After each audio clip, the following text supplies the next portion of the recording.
Llegó la hora con José Francisco Lagos y Mara Cedini. Bien, y en un lunes especial porque hoy ya está con nosotros un amigo de la casa, Cristian Pizarro, editor del Cuerpo de Reportajes del Mercurio. ¿Qué tal, Cristian? Bienvenido a Llegó la Hora. Hola, Cristian. ¿Cómo están? Hola, hola. Un amigo de los martes, habría que decirlo, ¿no? Sí, pero es que ya has venido un par de lunes. Sí, ahí va dos. Sí, está con... Estamos contando El aquí. pasado parece que fue igual, efectivamente. Sí, así que vamos a empezar a cambiar el título. Vamos a mantenerlo amigo de la casa. Está bien, Flexible está bien, de lunes. Bueno, Cristian, partamos conversando como sobre el caso Monsalve, las distintas esquilas que aparecen, lo de los gastos reservados, la ministra Vallejo en la comisión investigadora. Sigue generando ruido el jefe de la Policía de Investigaciones ahí señalando que tenía la obligación de contactarse con el subsecretario del Interior y como estaba ya denunciado no podía hacerlo, por tanto surgen más preguntas de por qué el gobierno no pidió la renuncia del subsecretario el martes 15. Todo suma y sigue. ¿Cómo estás viendo las distintas aristas de este caso que quizás algunos pensaban que iba a pasar después de las elecciones, pero la verdad es que sigue? Bueno, efectivamente este es un caso que, como creo que dijo la ministra Toá, este fin de semana me pareció escucharla, va a acompañar al país y al gobierno en particular durante varios meses hacia adelante. Esto está lejos de terminar, decía Mara ahí en el editorial, que, bueno, evidentemente todavía no se tienen respuestas procesales claras, la investigación, convengamos que es compleja, pero también el manejo que ha hecho el gobierno de esto ha sido particularmente desprolijo, entonces se suman una cosa con otra y así nos vamos a ir enterando e imponiendo de una serie de aspectos que pueden ser llamativos, pero que están dentro de las cosas posibles o probables por lo menos. Por ejemplo, este mismo tema de los gastos reservados. Bueno, evidentemente yo creo que aquí lo que habría que cruzar es cuáles son el monto de los gastos reservados que le están asignados al subsecretario del Interior y ver cómo esos gastos reservados fueron solicitados por parte de él. Se decía ahí que el año pasado solicitó 2 remesas muy grandes. Bueno, pero ¿en qué se gastaron? Evidentemente que sean reservados no significa que esos gastos no haya que rendirlos de alguna manera. Y por lo tanto, y bueno, el objetivo de esos gastos, por la naturaleza del cargo de quien los tiene, es naturalmente cuestiones vinculadas a la seguridad. ¿Fue así? ¿No fue así? Después de los hechos por los cuales se le acusa, uno tiene el legítimo derecho a dudar de que parte de esos dineros hayan sido mal utilizados. Ese será otro problema que habrá que enfrentar en su minuto. Pero bueno, hoy día podríamos hacer un juicio respecto de los montos. ¿Están sobre lo que la ley autoriza para el subsecretario del Interior? Me imagino que no, ¿cierto? Nosotros teníamos, acuérdense, un dato que era la cantidad de gastos reservados que había pedido la última vez y de los cuales quedaba, creo que, 1 millón de pesos, me acuerdo que se había establecido. Por tanto, si uno sacaba más o menos el monto hacia atrás, desde que él asumió el cargo, recordemos que estaba desde el comienzo del gobierno, era probable que las cifras se acercaran al monto que estamos conociendo hoy día. Pero, insisto, quedan abiertas las preguntas y las respuestas, sobre todo respecto de qué y para qué se gastaron esos recursos. Claro. Evidentemente que esto tiene que investigarse y por supuesto debe haber una revisión. Yo personalmente no sé muy bien cómo se fiscalizan los gastos reservados con su condición de reserva, pero finalmente acá estamos frente a múltiples episodios que son bastante complejos, que implican grandes cantidades de dinero. O sea, el caso Monsalve en diversas aristas es bastante oscuro, lo vemos. También está en investigación, por supuesto, con la comisión el tema del avión el cual voló Monsalve a supuestamente conversar con su familia, que eso también está en investigación, el uso de avión de carabineros, al mismo tiempo, bueno, múltiples otros casos, como el que mencionaba también el editorial, que tiene que ver con el caso Convenio, donde finalmente hay mucho problema de mal uso de recursos. Entonces, sí, ahora tiene que existir existe ya como una sensación en la ciudadanía de a ver, frenemos un poquito la cosa y vemos qué está pasando con la plata de todos los chilenos. Sí, pero respecto al tema de gastos reservados, recordemos sin ir más lejos un caso que afectó también brutalmente al ejército. Claro. En comandantes en jefe del ejército, militares que hacían o hicieron mal uso de gastos reservados. El caso más emblemático fue el del general Fuente Alba, pero hay otros también que fueron procesados. Y entonces, a ver, manera de saber, yo no digo que necesariamente deba o haya un delito en esto, digo que manera de saber hay, porque en el caso de esos excomandantes en jefe, la justicia, cuando investigó, pudo encontrar cuál había sido el destino, el irregular destino de parte de esos recursos que le estaban asignados al comandante en jefe. Así que por lo mismo deduzco que en el caso del ex subsecretario Monsalve se puede indagar y llegar ahí también a una conclusión. Ahora, lo otro, en cambio, el tema del caso convenios, por ejemplo,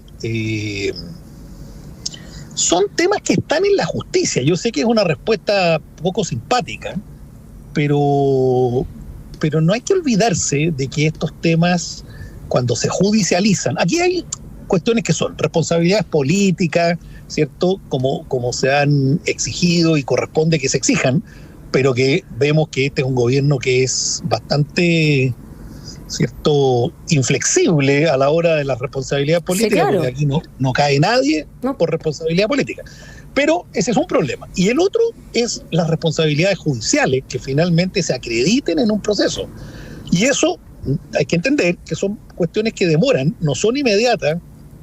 Esto es como lo que se veía el fin de semana también a raíz de una carta que envió al Mercurio la actual alcaldesa de Vitacura por el caso Torrealba, donde ella apelaba a que la justicia, la fiscalía, en fin, estaba actuando muy lento. Bueno, es que hay veces que estos procesos son complicados de probar, y hay veces que no hay prueba y que estos procesos o estas causas se caen.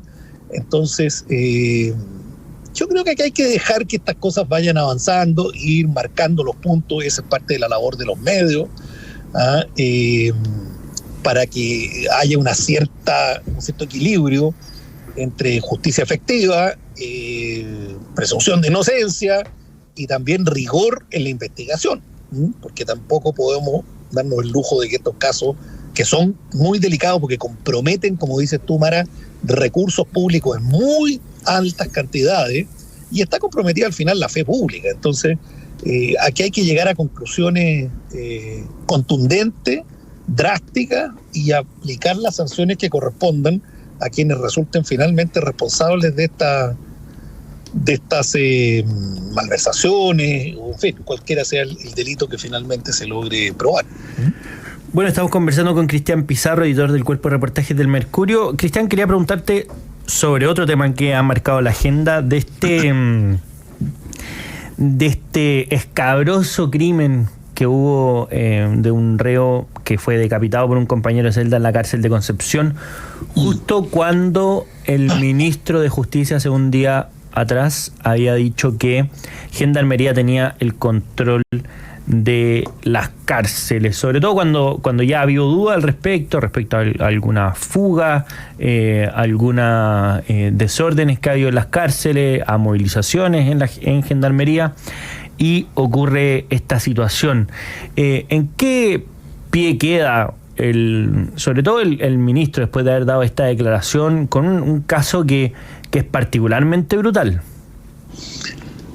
Sí, efectivamente es una entrevista que nos dio a nosotros en el Cuerpo Reportaje. Yo creo que era de las primeras entrevistas. La segunda también dijo algo durante la semana sobre la reforma al sistema de notarios, pero era de las más largas que había dado, con temas diversos, por decir así. Y sí, efectivamente nos llamó la atención, y esa fue la razón por la cual titulamos de esa manera, que era esta suerte de el ministro como que decretaba, ¿cierto?, de que en las cárceles el control de gendarmería era total y absoluto, el control efectivo incluso, creo que fue la expresión literal o textual que él utilizó. Siempre son temerarias ese tipo de declaraciones. Primera cosa, digamos, porque son demasiadas las cárceles y como tú dices en la pregunta, José Francisco, ya hay señales más que contundentes, no de la envergadura de lo que conocimos hoy día, pero donde el control de gendarmería a lo menos es relativo.